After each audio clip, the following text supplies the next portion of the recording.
C'est ça, nous autres, Alexandre, on a un cas en particulier, on en a parlé beaucoup cette semaine. On a un petit monsieur, on en a parlé d'ailleurs, il est venu à l'automne, il est notre cas type là, d'un monsieur qui, on lui a donné de la PCU, après ça, il a appliqué pour de la PCRE et il y a les premières périodes, là, une couple de semaines et tout. Puis là, tout d'un coup, on l'appelle, on se réveillait, on commençait à faire des vérifications. Fait que lui, il répond maladroitement, puis finalement, il dit, ben là, je ne suis pas content. Fait qu'il fait une genre de demande de réexamen.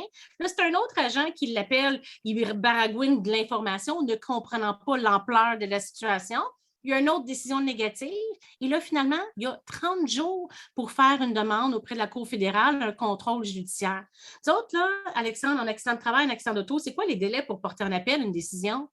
Ben, c'est sûr que c'est 60 jours pour le tribunal administratif du Québec pour du travail. Donc, c'est plus long même dans ce genre de dossier-là que pour le dossier dont tu parles.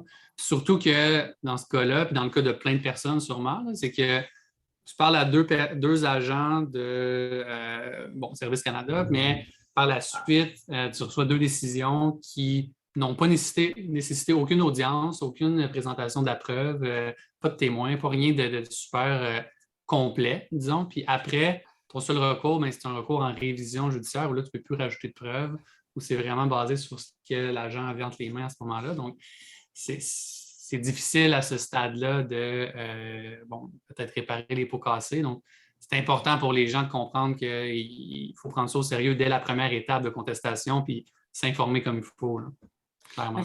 C'est ça. Donc, déjà, en partant, je comprends pas. Je suis frustrée. Là. Ça fait plein de TikTok que je fais là-dessus. Ça me met en beau calvaire. Je peux pas croire que là, on va partir dans... Puis là, si quelqu'un m'écoute, s'il vous plaît, faites une modification ou Mouvement Action Chômage, faites des revendications. Je peux pas croire que là, on va avoir un paquet de gens qui vont se faire réclamer de la PCU puis de la PCRE parce que c'est rêvé en couleur de dire que ça n'arrivera pas. C'est clair que ça s'en vient. Puis sur la lettre que tu reçois, je me répète, un peu comme tantôt on a dit, il n'y a pas de téléphone ou il y a un téléphone, mais pour contester, il faut que tu fasses encore la démarche de la poste, archaïque comme Alexandre dit. Puis tu ne te rends pas compte de tout ce qui se passe. J'ai même une cliente, là, elle m'a envoyé un avis de paiement qu'on lui réclame 20 000 Puis elle me dit, ben, je ne sais même pas pourquoi que moi, je reçois comme quoi un état de compte que je dois 20 000 à l'Agence de revenus du Canada, donc qui gère la PCU et la PCRE.